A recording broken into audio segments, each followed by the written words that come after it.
नमस्ते दोस्तों, आशा है आप सब स्वस्थ और बहुत अच्छे होंगे। आज हम जानेंगे आलसी लोगों को कैसे पहचानें।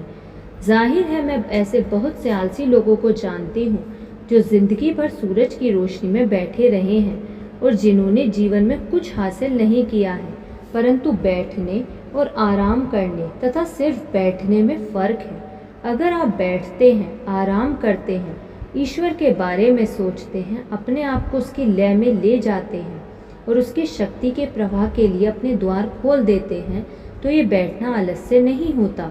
दरअसल ये शक्ति को नवीन करने का सर्वश्रेष्ठ तरीका होता है।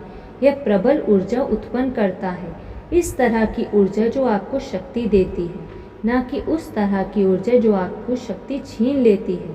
रहस्य यह है कि आपका मस्तिष्क शांत हो, जल्दबाजी की हड़बड़ी की प्रतिक्रियाओं से बचा जाए और शांत चिंतन का अभ्यास किया जाए।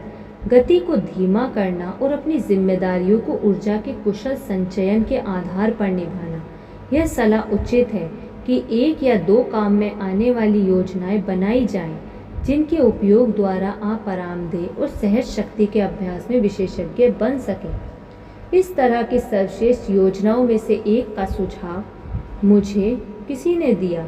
वे एक बहुत व्यस्त व्यक्ति हैं और वे अपनी जिम्मेदारियों को इस तरह से निभाते हैं जिससे शक्ति के संचय का आभास होता है। मैंने उनके रहस्य का एक तत्व संयोगवश ही खोज लिया था। मैं एक बार कैप्टन के साथ टेलीविज़न प्रोग्राम की फिल्म बनवा रही थी। हमें आश्वासन दिया गया था कि काम जल्दी ही निपट जाएगा और उनके पास इतना समय खाली बचा रहेगा कि वे अपने रोज़मर्रा के बाकी मामलों को निपटा सकेंगे। रिकॉर्डिंग में ज़रूरत से ज़्यादा समय लग गया। मैंने देखा कि कैप्टन इस बात से ज़रा भी विचलित नहीं हुए। वे नर्वस या चिंतित नहीं हुए। वे इधर से उधर नहीं टहल रहे थे या चिंतित होकर अपने ऑफिस में धड़ाधड़ फ़ोन नहीं कर रहे थे। इसके बजाय उन्होंने स्थिति को शांति से लिया। स्टूडियो में दो पुरानी आराम कुर्सियाँ थीं जिन्हें वहाँ पर दूसरे लोगों के लिए रखा गया था। वे एक आराम कुर्सी पर बहुत ही आराम भरे अंदाज में बैठ गए। मैं हमेशा से उनकी बड़ी प्रशंसक रही हूँ और मैंने उनकी तनावहीनता पर टिप्पणी की। मैं जानती हूँ कि आप कितने व्यस्त हैं, मैंने कहा, और मुझे हैरानी हो रही है कि आप इतनी शांति और आराम से बैठे हुए हैं। जहाँ तक मेरा सवाल है, मैं बहुत विचलित थी क्योंकि मुझे कैप्टन का इतना अधिक समय लेने का अफसोस हो रहा था। आप इतने अविचलित कैसे हैं, मैंने पूछा। उन्होंने हंसते हुए जवाब दिया, आप जो सिखाते हैं मैं बस उसका पालन करता हूँ। इत्मीनान से रहने से फ़ायदा होता है। मेरे पास यहाँ आराम से बैठो।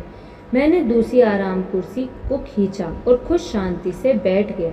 फिर मैंने कहा, मैं जानता हूँ कि आपके पास कोई तकनीक होगी जिससे आप इस तरह के प्रभावी शांति हासिल कर पाते हैं। मुझे इस बारे में कृपया बताइए। वे एक विनम्र व्यक्ति हैं, परंतु मेरे बार बार कहने पर उन्होंने मुझे एक फॉर्मूला दिया जिसका वे अक्सर इस्तेमाल करते हैं। मैं अब खुद इसका प्रयोग करती हूँ और ये बहुत ही प्रभावी है।